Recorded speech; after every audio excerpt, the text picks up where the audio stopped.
He pasado la mayor parte de mi vida en el rincón más alejado de la mesa.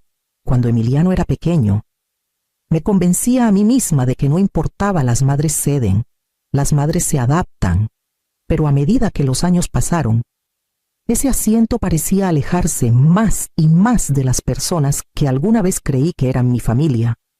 La cena navideña de este año no fue diferente. El comedor en el departamento de Emiliano y Valeria, en el corazón de Ciudad de México, brillaba con cristales relucientes y velas titilantes. El aroma del cordero asado y el glaseado de arándanos llenaba el aire, todo dispuesto con el toque elegante que Valeria exigía para sus invitados. Y, sin embargo, para mí, solo había un lugar en la esquina. Mi silla estaba apartada, ligeramente ladeada, lo suficiente para ver a los demás reír mientras yo doblaba mi servilleta una y otra vez en mi regazo. A mitad de la cena, Valeria levantó su copa, sus ojos destellando con picardía. «Saben», dijo con una sonrisa radiante, «llega un momento en que cada generación debe saber cuándo hacerse a un lado, dejar que los jóvenes tomen las riendas». Su mirada se deslizó hacia mí, afilada como un cuchillo. Algunas risas discretas se alzaron. Sentí el aguijón en el pecho, pero mantuve mi rostro sereno. Mi tenedor flotaba sobre el plato, la comida enfriándose como si incluso ella supiera que ya no me pertenecía. Emiliano no dijo nada. Se quedó mirando su copa de vino como si el diseño en el cristal requiriera toda su atención. Mi hijo, el niño al que cargué en noches de fiebre y días interminables de turnos dobles, no pudo levantar la mirada para encontrar la mía. Tragué las palabras que se agolpaban en mi garganta, con un sabor amargo, y bajé la vista. Hace mucho aprendí que el silencio era mi único escudo, pero el silencio no dura para siempre. Y la noche de su gran anuncio ya estaba al acecho. La noche de la recepción llegó con todo el esplendor que Valeria adoraba orquestar. Un salón en el centro de Ciudad de México resplandecía bajo lámparas de araña, el aire vibrando con el murmullo de conversaciones de hombres en trajes impecables y mujeres envueltas en vestidos de seda. Me deslicé hacia mi asiento en la parte trasera, casi oculta detrás de un enorme jarrón de azucenas, y doblé mi abrigo sobre mi regazo. Los meseros se movían como sombras, sirviendo champán, renovando platos, preparando el escenario para una actuación que ya temía. Emiliano brillaba en estos ambientes. Estaba de pie en el centro, su brazo alrededor de Valeria como si fueran rey y reina recibiendo a su corte. Capté fragmentos de su risa, la facilidad ensayada con la que Valeria encantaba a cada invitado, su mano rozando el brazo de Emiliano en los momentos justos. Cuando la música se suavizó, mi hijo subió al escenario. El micrófono captó su voz a la perfección, suave y segura. Esta noche comenzó. Celebramos más que un hito. Celebramos el futuro del legado de los Vargas. Sus palabras resonaron, pesadas, como si fueran un mandato sagrado. Se volvió hacia Valeria y, con un gesto teatral, anunció: «A mi esposa le entrego el regalo que merece 150 millones de pesos en acciones de la empresa, el nuevo Tesla Model X estacionado afuera y la escritura de nuestra casa familiar en Polanco». La multitud estalló. Copas chocaron, aplausos retumbaron, y los flashes de las cámaras iluminaron el momento como si fuera una coronación. Valeria llevó la mano a su pecho, fingiendo sorpresa antes de inclinarse para besar a Emiliano en la mejilla. Su sonrisa amplia y victoriosa. Yo permanecí sentada, mis manos planas contra mis rodillas. A mi alrededor, extraños se ponían de pie, aplaudiendo como si mis sacrificios fueran suyos para celebrar. Mi pecho se apretó, mi garganta se secó. Esa casa había sido mi hogar, esa empresa el trabajo de toda la vida de mi esposo, construido en los años en que me desgasté para que Emiliano tuviera lo mejor. Y, sin embargo, ahí estaba, invisible, viendo cómo mi vida se entregaba como si fueran recuerdos de fiesta. Junté mis manos una vez, dos, el sonido ahogado por los vítores. Bajé la mirada al mantel, pero el eco de sus aplausos me presionaba como un peso que ya no podía ignorar, y supe que el recuerdo de lo que había dado pronto exigiría ser escuchado, mientras estaba allí, rodeada de aplausos que no eran para mí. Mi mente me llevó de vuelta a otra vida, lejos de las lámparas de araña y el champán. En un pueblo en Jalisco, los inviernos eran duros y los cheques aún más escasos. Enseñaba inglés en la secundaria local, pasando las noches corrigiendo ensayos en la mesa de la cocina, mientras el radiador protestaba con ruidos. Cuando eso no bastaba, tomaba trabajos de tutoría, guiando a los chicos del vecindario a través de Shakespeare y ejercicios de gramática, hasta que mis ojos se nublaban. Los fines de semana, limpiaba casas al otro lado del pueblo, fregando pisos ajenos para que Emiliano tuviera tacos nuevos para el fútbol o una calculadora para la clase de matemáticas. Javier siempre estaba ausente. Negocios en Guadalajara, decía, o una conferencia en Monterrey.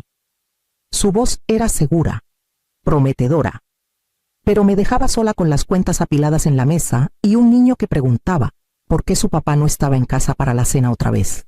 Aprendí a llevar el silencio con rostro firme, incluso cuando el cansancio quemaba mis huesos. Cuando aceptaron a Emiliano en una academia privada, me dije que todo valdría la pena. Rechacé un ascenso en la escuela, porque requería más horas y viajes, oportunidades que no podía permitirme si quería llevar a Emiliano a sus entrenamientos y ensayos. Renuncié a años de beneficios de pensión, convencida de que su futuro era más importante que mi estabilidad. Recorté gastos en comida, remendé mi abrigo de invierno por tercera temporada y me convencí de que mis dolores articulares eran solo la edad llegando demasiado pronto. Recuerdo una noche en particular parada en la cocina tenue, limpiando la encimera después de una sesión de tutoría. La carta de aceptación de Emiliano estaba sobre la mesa, el escudo de la academia grabado en dorado. Susurré: tendrás todo pequeño, aunque mis manos estaban agrietadas por los químicos de limpieza y mi espalda dolía por demasiados turnos. Ahora, décadas después, viéndolo brillar bajo los aplausos, me di cuenta de que todos esos sacrificios se habían consumido como leña, lo habían mantenido cálido, lo habían impulsado hacia adelante, mientras yo me quedaba en las cenizas, y mientras los aplausos crecían en ese salón, sentí el humo de esos años picarme los ojos otra vez, recordándome que las deudas del corazón rara vez se pagan. La cena siguió a los anuncios, una larga procesión de platillos, dispuesta con la precisión de una portada de revista. Los vasos de cristal captaban el brillo de las lámparas, y los cubiertos pulidos repiqueteaban al ritmo de la conversación. Yo estaba al final de la mesa, mi silla ligeramente ladeada, como si incluso el mobiliario supiera cuál era mi lugar. Valeria brillaba en ese ambiente. Su risa era clara, sus historias contadas con el ritmo de alguien que creía que todo el salón se inclinaba para escucharla. Emiliano descansaba a su lado, asintiendo en los momentos justos, bebiendo su vino como hombre convencido de que ya había conquistado el mundo. Cuando retiraron el plato principal, Valeria se recostó y dejó que su mirada recorriera la mesa hasta posarse en mí. Su sonrisa era calculada, pulida como todo en ella. Y, por supuesto, dijo con tono alegre, siempre nos aseguraremos de que Mariana tenga su lugar en la esquina. Hay tradiciones que vale la pena conservar. Una ola de risas siguió, ligera pero cortante. Algunos invitados alzaron las cejas, divertidos por su audacia. Otros rieron educadamente en sus copas. Las palabras me golpearon fuerte en el pecho, pero mantuve mi postura firme, mis manos cruzadas en el regazo. Emiliano no se inmutó. Miró la luz de las velas como si nada se hubiera dicho, su silencio siendo lo más cruel de todo. Mi hijo, mi único hijo, había oído a su esposa reducirme a un mueble y decidió dejar que las palabras flotaran en el aire, sin desafío. Bajé la mirada al borde de mi plato. forzando mi respiración a mantenerse estable. Durante años me había dicho que el silencio era gracia, que no responder era dignidad. Pero en ese momento, rodeada de plata pulida y risas vacías, sentí la verdad apretarse contra mis costillas. El silencio no había sido dignidad, había sido permiso. Levanté mi vaso de agua y di un sorbo, sin saborear nada, mientras Valeria volvía a su círculo de admiradores, satisfecha. Pero dentro de mí, un temblor comenzaba a surgir. Un murmullo que me decía que incluso la piedra más pesada se quiebra cuando la presión es demasiada. El tintineo de las copas aún resonaba cuando sentí un cambio en el salón, sutil pero innegable. Desde el otro lado, un hombre se separó de la multitud y avanzó hacia mí con pasos medidos. Su cabello ahora era plateado, sus hombros ligeramente encorvados, pero la calma autoritaria en su andar era inconfundible. Eduardo Reyes, el antiguo socio de Javier, un hombre al que no había visto en años. Me enderecé instintivamente, mi mente buscando recordar la última vez que hablamos. Debió ser después del funeral de Javier, cuando las condolencias se mezclaban y apenas recordaba quién había estado allí. Eduardo siempre fue diferente, callado, reservado, nunca llenando el espacio con palabras innecesarias. Se detuvo junto a mi silla, bloqueando el brillo de la lámpara. Su voz era baja, solo para mí. Javier quiso que esto se entregara cuando llegara el momento adecuado, dijo, deslizando un sobre grueso sobre el mantel a mi lado. Ese momento es ahora. Me quedé helada, mi respiración atrapada en la garganta. El sobre era más pesado de lo que esperaba. Su sello intacto, su peso más que solo papel. Lo cubrí rápidamente con mi mano, protegiéndolo de miradas curiosas. Porque esta noche susurré, aunque mi voz casi me falló. Eduardo sostuvo mi mirada con la firmeza de alguien que había esperado mucho para este momento. Porque esta noche la verdad no puede esperar más. Asintió levemente y se alejó, desvaneciéndose entre la multitud tan rápido como había aparecido. Deslicé el sobre a mi regazo, mis dedos temblando contra el papel áspero. A mi alrededor, el salón seguía como si nada hubiera cambiado. La risa de Valeria, el brindis de Emiliano, el murmullo de admiración llenando cada rincón. Pero bajo la mesa, mis manos apretaban el sobre con fuerza, como si pudiera desvanecerse si lo soltaba. Mi corazón latía tan fuerte que temí que alguien lo oyera. No sabía aún qué había dentro, pero entendí una cosa con claridad repentina: lo que Javier había dejado para mí estaba destinado a cambiarlo todo, y ya no podía fingir que el silencio me protegería. Me escabullí de la mesa cuando la música volvió a sonar, usando el ruido como cobertura. El sobre quemaba contra mis palmas mientras me dirigía a un pasillo estrecho que llevaba hasta un rincón tranquilo cerca del guardarropa. El bullicio se desvaneció detrás de mí, reemplazado por el sonido de mi propia respiración irregular. Me senté en un pequeño banco y giré el sobre 1, 2 veces, mis dedos trazando el sello. Por un momento, consideré guardarlo en mi bolso y fingir que no existía, pero las palabras de Eduardo me empujaron adelante. Con manos temblorosas, lo abrí. Dentro había documentos impecables, unidos con un clip de latón, sellos oficiales brillando bajo la luz tenue. Mis ojos recorrieron la primera página y mi aliento se detuvo. Transferencia de propiedad, Empresas Vargas. Acciones mayoritarias asignadas a Mariana Vargas. Otra página listaba cuentas, saldos que parecían irreales. La siguiente, escrituras de confianza nombrándome única titular de la propiedad en Polanco que Emiliano acababa de presentar a Valeria como si fuera suya para dar. Presioné mi mano contra mi pecho, mareada por la incredulidad. Página tras página confirmaban la misma verdad. Mi esposo había asegurado todo a mi nombre años atrás. Al final había una carta doblada, escrita con la letra inconfundible de Javier. La abrí con cuidado, mi visión nublándose mientras leía.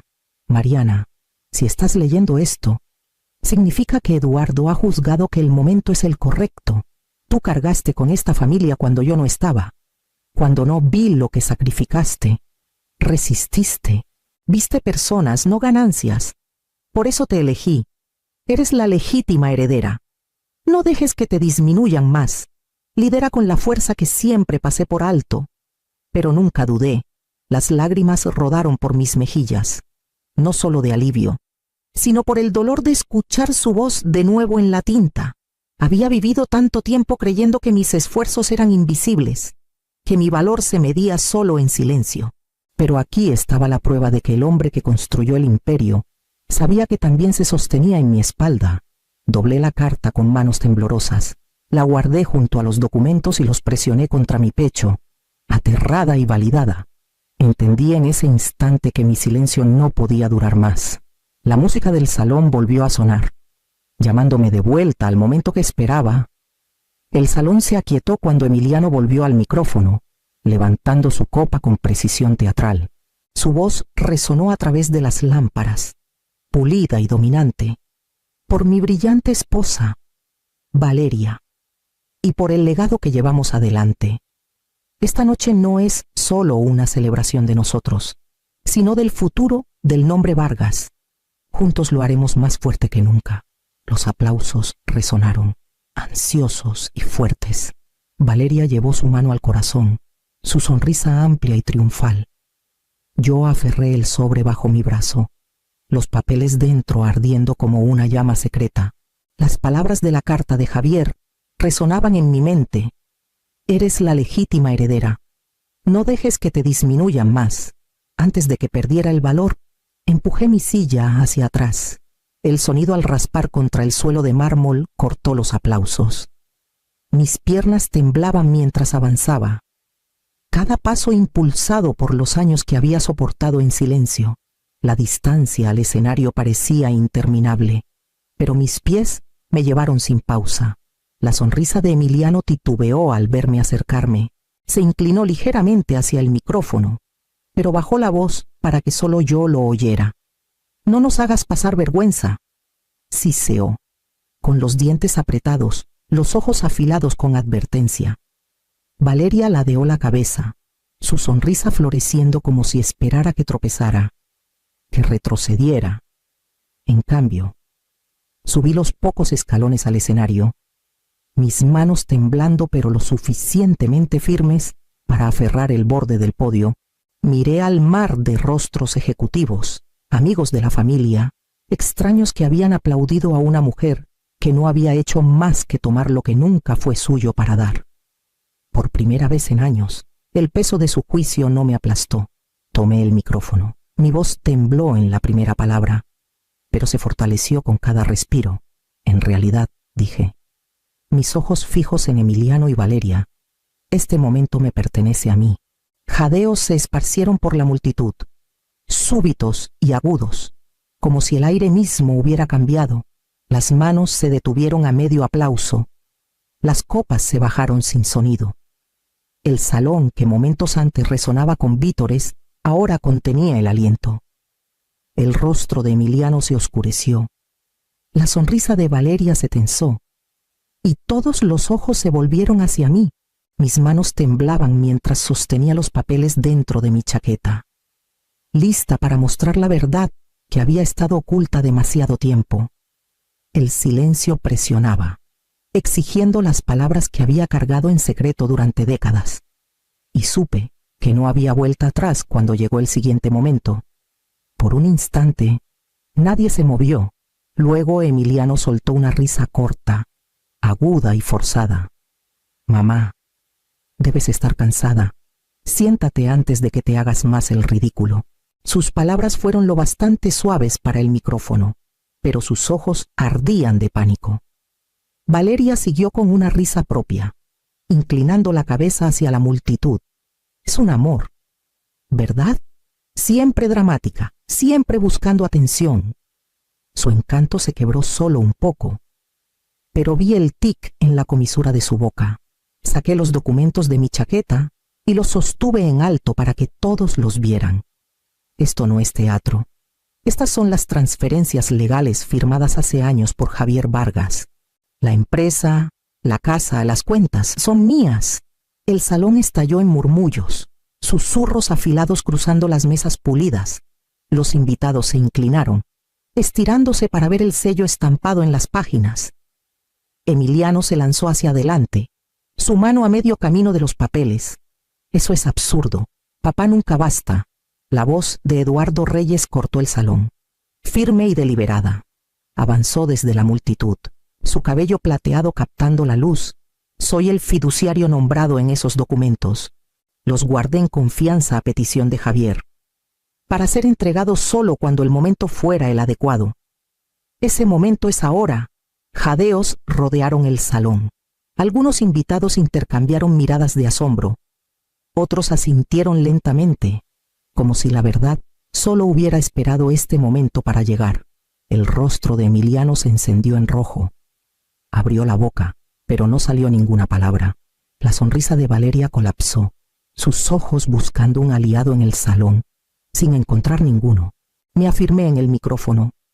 Di mi vida por esta familia, y Javier lo sabía. No pueden borrar la verdad con brindis y discursos. Los aplausos que una vez los coronaron ahora se volvieron un silencio amargo. Luego algo más reconocimiento. Las cabezas se volvieron hacia mí, ya no desestimándome, ya no compadeciéndome.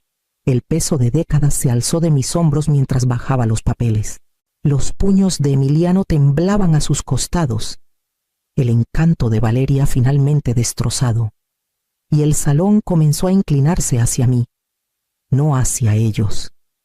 Fue la primera vez que me vieron, y supe que el siguiente paso definiría todo. Emiliano salió furioso por el pasillo del salón, sus zapatos pulidos golpeando el mármol como disparos. Valeria lo siguió, su rostro rígido, su voz siseando algo que no alcancé a escuchar antes de que desapareciera por las puertas dobles. El silencio que siguió a su salida fue más pesado que cualquier aplauso. Me quedé donde estaba, los papeles apretados contra mi pecho, las lámparas de araña sobre mí proyectando una luz que ya no sentía como juicio, sino como reconocimiento. La multitud dudaba entre irse y seguir observando el espectáculo, pero poco a poco comenzaron a dispersarse, susurros flotando en el aire como humo. Las cabezas se giraban hacia mí, algunas con respeto, otras con sorpresa, otras con algo que parecía arrepentimiento. Por primera vez, nadie me atravesó con la mirada. Eduardo puso una mano firme en mi hombro antes de dejar el escenario. «Hiciste lo que Javier sabía que podías», dijo en voz baja. Sus palabras me anclaron mientras bajaba, mis rodillas temblando aunque mi espalda permanecía recta. Regresé a mi asiento al borde de la mesa, pero ya no se sentía como la esquina del salón, se sentía como el centro. Cuando salí del salón, la ciudad se había sumido en su silencio invernal. Los copos de nieve caían perezosamente sobre el pavimento, atrapados en el brillo de los faroles. Mi pequeño departamento esperaba al otro lado de la ciudad, lejos del esplendor de las lámparas y los vasos de cristal. Al entrar, el calor de las paredes familiares me envolvió. El silencio no era soledad, era mío. Puse los documentos y la carta de Javier en la mesa, alisando las páginas con manos cuidadosas. Durante años había vivido con la creencia de que mi valor había sido borrado, que el silencio era mi única armadura, pero esa noche demostró lo contrario. La sangre me abrió la puerta a ese salón, pero no fue la sangre lo que me mantuvo de pie bajo las luces. Fue el respeto ganado, reclamado, innegable. Miré la pequeña mesa del comedor en mi cocina, su madera gastada por décadas de uso, y la vi de manera diferente. No un rincón, no un pensamiento secundario, sino un lugar que yo había creado. Una mesa donde solo aquellos que conocieran el peso del respeto tendrían un asiento, y por primera vez me permití imaginar quiénes merecían realmente sentarse a mi lado. El primer lunes de mi jubilación empezó como siempre lo soñé. Con una taza de café en la mano, me senté en el porche, contemplando las montañas de la Sierra de Oaxaca, difuminadas en la bruma del amanecer. Durante 43 años me levanté antes del alba para enseñar historia. Mi vida marcada por el sonido de campanas y planes de clases. Ahora, por fin, no había estudiantes esperándome, ni ensayos por calificar, ni llamadas de padres preocupados, solo yo, mi porche y un horizonte de tiempo por delante. A las 7 sonó el teléfono. Estuve a punto de no contestar, pensando que sería otro colega deseándome lo mejor, pero el nombre en la pantalla me sacó de mis ensoñaciones. Alejandra. La voz de mi hija, cortante e impaciente, llenó la línea. Mamá, voy al grano. Javier y yo nos vamos a Puerto Vallarta. Serán como 4 semanas. Tú cuidarás a los niños. Como ya no haces nada, es perfecto. Me quedé inmóvil, la taza aún caliente en mis manos. Sus palabras dolieron más de lo que esperaba. Después de todo lo que di años de sacrificio, asegurándome de que nunca le faltara nada, me despachó como si mi vida se hubiera reducido a un 0 a la izquierda. Respiré hondo, conteniendo la marea que amenazaba con desbordarme. 1 mes, pregunté con calma. 4 semanas. Sí, todo está listo. Los dejo mañana, dijo, ya lista para colgar, como si mi aprobación fuera solo un trámite. Una calma extraña me envolvió, la misma que invocaba cuando un salón de clases estaba a punto de descarrilarse. Está bien. Alejandra, dije en voz baja. Tráelos mañana. Sonó casi sorprendida por lo fácil que acepté, pero corté la llamada con un adiós cortés y dejé el teléfono. El café se había enfriado, pero mi determinación apenas comenzaba a encenderse. Mañana. Mi jubilación no sería silenciosa, pero tendría un propósito. Tras colgar, el silencio del porche se volvió denso, y los recuerdos se desplegaron con una claridad casi cruel. Tenía 22 años en el verano de 1980, cuando un policía estatal tocó a mi puerta y me dijo que el coche de mi esposo había sido impactado en la carretera a Querétaro. En ese instante, un capítulo de mi vida terminó, y otro comenzó, uno que nunca planeé escribir sola. Alejandra tenía 2 años, demasiado pequeña para entender por qué su papá nunca volvió.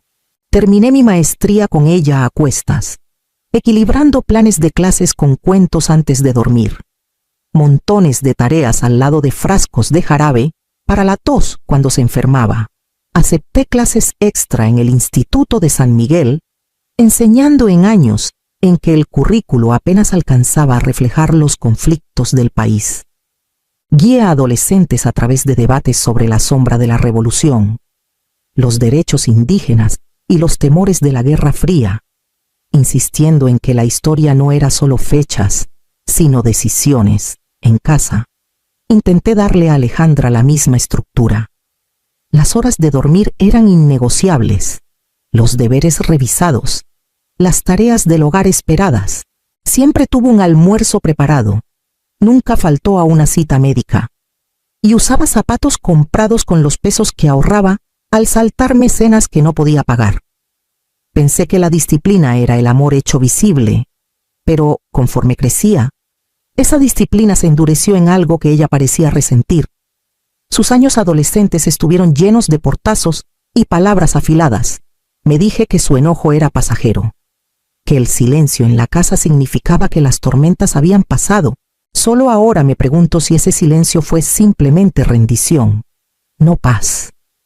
El pasado me había entrenado en la resiliencia, pero el dolor de sus palabras esa mañana reveló algo más profundo.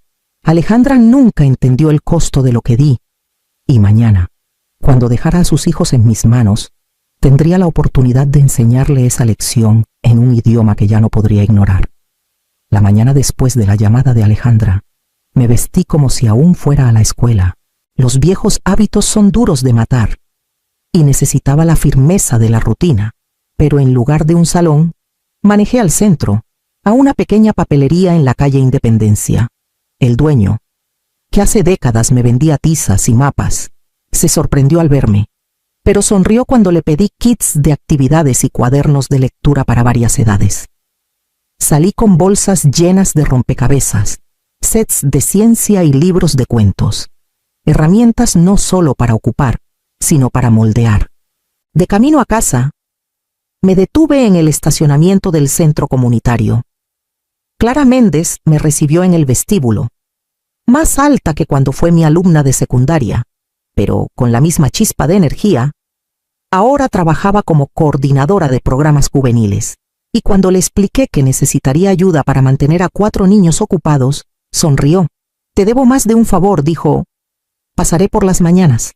Esa tarde en mi comedor, abrí mi laptop y reservé un crucero de 10 días por el Caribe. Saliendo desde Veracruz, la confirmación del boleto se sintió como una promesa y un arma secreta. En 2 semanas, cuando Alejandra pensara que se había deshecho de su carga, descubriría que la verdadera responsabilidad era suya. Pasé el resto de la noche creando lo que llamé la carpeta. Cada página detallaba rutinas, horarios de despertar, comidas, bloques de estudio, juegos al aire libre, tareas según la edad y consecuencias claras como el agua.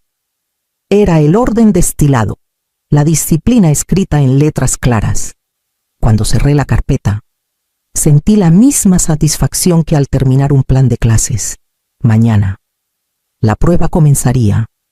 A media tarde del día siguiente, el crujir de llantas en la entrada anunció la llegada que esperaba. Alejandra entró primero, sus tacones resonando contra el piso de madera, con Javier detrás cargando bolsas. 4 niños irrumpieron tras ellos como un huracán desatado. Mateo pegado a la pantalla de su celular, Sofía aferrada a una mochila brillante, y los gemelos compitiendo por ver quién causaba más caos primero. «Gracias», mamá dijo Alejandra con ligereza, como si me pidiera regar una planta en lugar de criar a sus hijos por un mes. «Estarás bien. Son pan comido». Me dio un beso fugaz en la mejilla, su perfume dejando un rastro de condescendencia. Javier murmuró un adiós rápido, con la mirada baja, y la siguió afuera. En minutos, el huracán tomó forma. Mateo se apoderó del control remoto y subió el volumen del televisor hasta hacer temblar las ventanas. Sofía abrió el refrigerador, frunció el ceño ante las verduras y soltó: «Aquí no hay comida de verdad». Benjamín y Daniel descubrieron mi librero y comenzaron a bajar libros, apilándolos como si fueran bloques de construcción. Dejé que el caos corriera unos minutos, lo suficiente para observar a cada niño en su campo de batalla. Luego, caminé al refrigerador y pegué una hoja plastificada en el centro, un horario diario con tiempos, tareas y privilegios. El papel era colorido, ordenado, imposible de ignorar. «¿Qué es esto?», preguntó Sofía, arrugando la nariz. «Reglas», respondí con simplicidad. Mateo soltó una risita y arrancó la hoja. «Aquí no hay reglas», declaró, arrugándola en una bola. Los gemelos aplaudieron como si hubiera ganado una batalla por todos. Me agaché, alicé el papel y lo puse en la mesa. Mi voz no titubeó. «Las reglas empiezan mañana». El televisor siguió rugiendo. La puerta del refrigerador se cerró de golpe otra vez, y los libros cayeron al suelo, pero dentro de mí sentía la misma compostura que había sostenido durante 40 años. Que la tormenta rugiera esta noche. Mañana, el salón abriría. La primera mañana empezó con el despertador que puse en el pasillo afuera de sus cuartos. A las 7 en punto, su sonido retumbó, como era de esperarse. Mateo gruñó y se hundió más en sus cobijas. Los gemelos fingieron dormir con ronquidos exagerados, y Sofía llegó a la cocina con el ceño fruncido. Me moví por la cocina como si nada pasara. A las 7:45 la mesa estaba lista: avena con fruta, huevos revueltos y un jarro de jugo de naranja. Sofía se deslizó en su silla, brazos cruzados, exigiendo saber cuándo llegaría la comida de verdad. Le recordé que el desayuno terminaba a las 8 menos cuarto. Cuando el reloj dio la hora, recogí los platos en silencio. Mateo gritó desde su cuarto que tenía hambre, pero no respondí. A media mañana, la casa zumbaba de descontento. Mateo, encorvado en la puerta, se quejaba de hambre, mientras los gemelos luchaban en la alfombra de la sala. Justo entonces llegó Clara, alegre como siempre, con 2 cajas grandes bajo el brazo. Buenos días, maestra Jimena, dijo, sacando bicarbonato, vinagre y arcilla. Los gemelos se congelaron a media pelea. ¿Qué es eso?, preguntó Benjamín. Volcanes, respondió Clara. Pero los científicos se lavan antes de experimentar. Asentí. Quien quiera participar debe estar bañado y vestido. Los gemelos corrieron escaleras arriba sin decir más. Sofía dudó, pero la siguió, su curiosidad venciendo su terquedad. Mateo se quedó, murmurando que era una tontería. Aún así, se quedó rondando, apoyado en el marco de la puerta, los ojos fijos en la reacción burbujeante cuando Clara vertió vinagre en el cráter. «Miren eso», gritó Sofía cuando la lava espumosa se desbordó. Noté que Mateo miraba, su expresión suavizándose a pesar de sí mismo. «Tú puedes intentarlo». Después le dije, «Pero aquí, el esfuerzo gana la oportunidad, no las quejas». No se movió, pero tampoco se fue. Reconocí esa mirada, la primera grieta en un muro de desafío, y supe que para mañana el hambre por algo más que comida lo atraería. Para la tercera mañana, algo había cambiado. Mateo, fingiendo desinterés, se inclinó sobre la mesa de la cocina mientras Clara explicaba cómo funcionaba la distribución de peso. Cuando ella sacó palitos de madera y pegamento, nos sorprendió a ambas dibujando triángulos en un papel. «Es más fuerte así», murmuró, probando la carga con una pila de libros una vez que el puente se secó. Su rostro traicionó la satisfacción que intentaba ocultar. Sofía, no queriendo quedarse atrás, pidió más bicarbonato y colorante. Quería que su volcán explotara el doble de grande. La observé mezclar con cuidado, la lengua entre los dientes, y luego gritar de emoción cuando la erupción salió más alta que antes. Corrió por un cuaderno, anotando las medidas. Por primera vez, vi la curiosidad eclipsar sus quejas habituales. Los gemelos, inquietos por naturaleza, habían convertido las tareas en una competencia sobre quién las terminaba más rápido. Discutían menos cuando notaron que había orgullo en presentar un porche barrido o toallas dobladas. Sin que yo lo pidiera, dibujaron una tabla rústica, el nombre de Benjamín de un lado, el de Daniel del otro, con rayas debajo. Era el caos transformado en orden, justo como lo había esperado. Esa tarde sonó el teléfono. La voz de Alejandra era cortante. «Mamá, ¿qué es todo esto? Se supone que están de vacaciones, no en un cuartel. Están descansando», respondí con calma, descansando de la flojera. «Están descubriendo lo que pueden hacer cuando lo intentan». Antes de que pudiera discutir, Mateo tomó el teléfono. «Mamá, tenías que haberlo visto. Mi puente sostuvo 3 libros y el volcán de Sofía casi toca el techo». Sus palabras salieron disparadas, más rápido de lo que nunca lo había oído. Observé su rostro mientras hablaba, el orgullo inconfundible. Y en ese momento supe que el muro entre nosotros empezaba a resquebrajarse. Para el 5.º día, las mañanas fluían con un ritmo que hasta a mí me sorprendía. Mateo aparecía en la mesa antes del despertador, el pelo aún húmedo de la ducha, preguntando si teníamos más palitos para otro puente. Sofía empezó a dejar su cuaderno junto a su plato, ansiosa por anotar ideas. Los gemelos aún peleaban, pero ahora discutían sobre quién alimentaba al gato o limpiaba los mostradores. Lo que comenzó como desafío se asentaba en hábito. Esa tarde sonó el teléfono otra vez. Reconocí el número de Alejandra y me preparé. Su voz llegó afilada, cada palabra cortada. «Mamá, hablé con los niños. Convertiste mi casa en un cuartel. Esto es demasiado. Se supone que deben relajarse, no marchar en un horario». Podía escuchar a los niños en la habitación de al lado, riendo mientras pintaban la ciudad de cartón que habían construido con cajas de envío. Entré, teléfono en mano.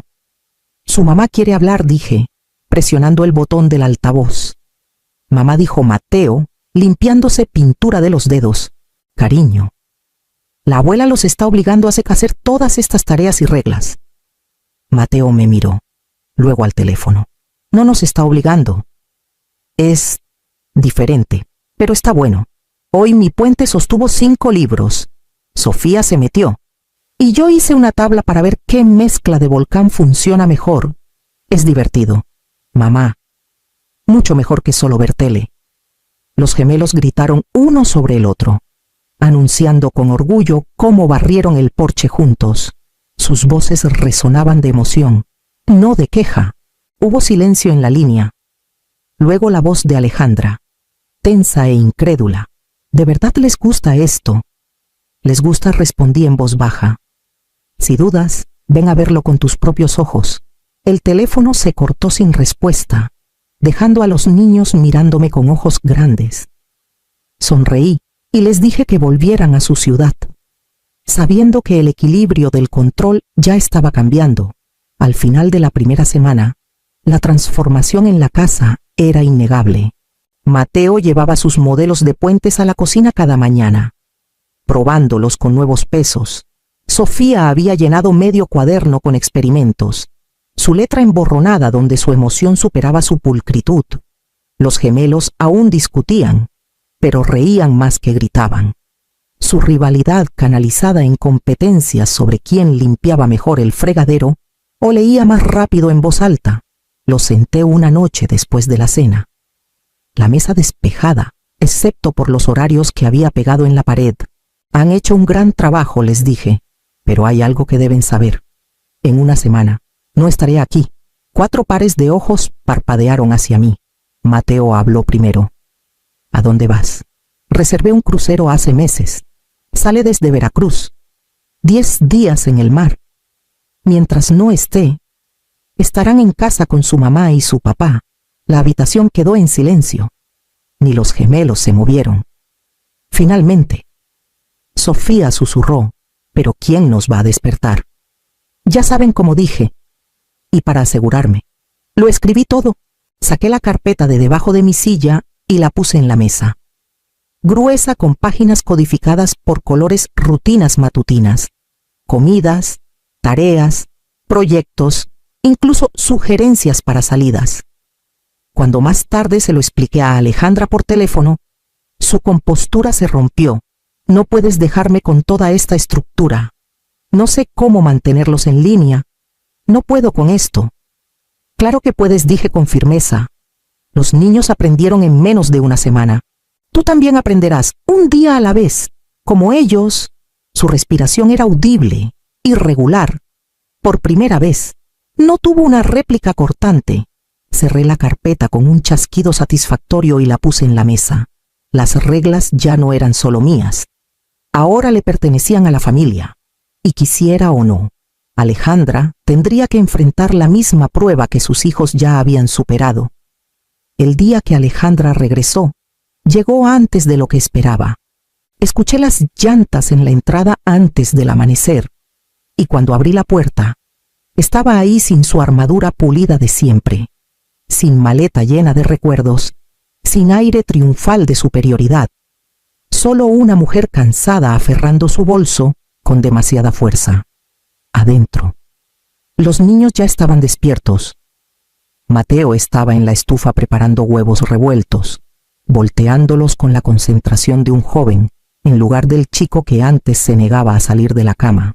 Sofía estaba en la mesa con su cuaderno, señalando emocionada cómo reaccionaba el vinagre con diferentes polvos.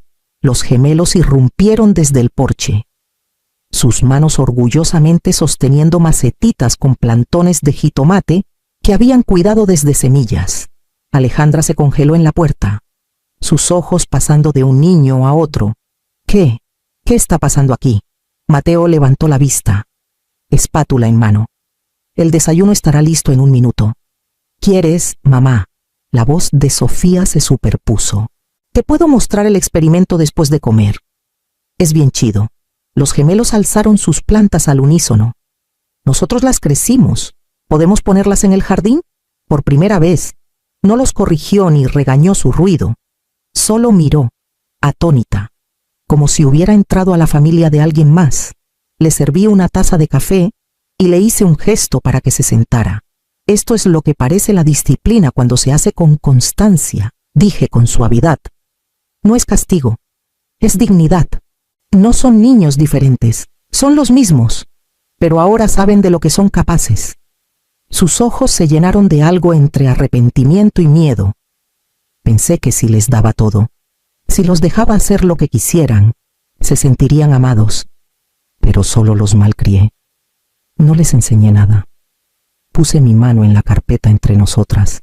Puedes empezar ahora, pero la próxima vez pides ayuda, no la exiges. El respeto viene antes que todo.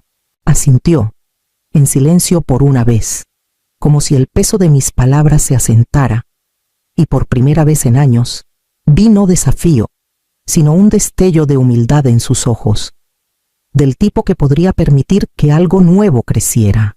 2 semanas después, abordé el barco en Veracruz, el aire marino cargado de sal y posibilidades. Mientras la costa se desvanecía detrás de nosotros, me apoyé en la barandilla y dejé que el viento aliviara el peso del deber de mis hombros. Por primera vez en décadas, no era una maestra atada a un horario de campanas ni una madre atrapada en la desaprobación de su hija. Era simplemente Jimena, una mujer con 10 días de océano por delante. Las mañanas pasaron en un ritmo propio, caminatas largas por la cubierta, desayunos tranquilos mirando el agua, charlas con otros viajeros que también descubrían que la soledad y la libertad no eran lo mismo que estar solo. Por las noches, las estrellas se derramaban en el horizonte de una manera que solo había descrito en aulas, pero nunca había visto de verdad. A mitad del viaje, un mensaje llegó a través de la oficina de comunicaciones del barco. Mateo había escrito.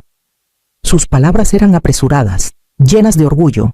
Abuela, ahora ayudo a mis compañeros con matemáticas. Mi maestra dice que debería pensar en dar clases. Le dije que tú me mostraste que podía. Leí la carta 3 veces, cada lectura calando más hondo que la anterior. Cuando regresé a San Miguel, mi casa estaba silenciosa, pero ya no se sentía vacía. En mi buzón de voz esperaba un mensaje del director de mi antigua escuela. Los padres habían oído lo que pasó con los hijos de Alejandra y querían orientación. Consideraría liderar talleres sobre estructura y disciplina positiva. Me senté en la mesa de la cocina con la carpeta aún donde la había dejado. Esta vez abrí un cuaderno nuevo y escribí en la primera página Proyecto Educando Familias. Me di cuenta de que la jubilación no había terminado mi vocación, la había ampliado. Pensé que las palabras de mi hija, como ya no haces nada, estaban destinadas a herirme. En cambio, se convirtieron en la chispa que me recordó que estaba lejos de haber terminado. Mi vida no se estaba cerrando. Estaba comenzando de nuevo, en los términos que por fin había reclamado como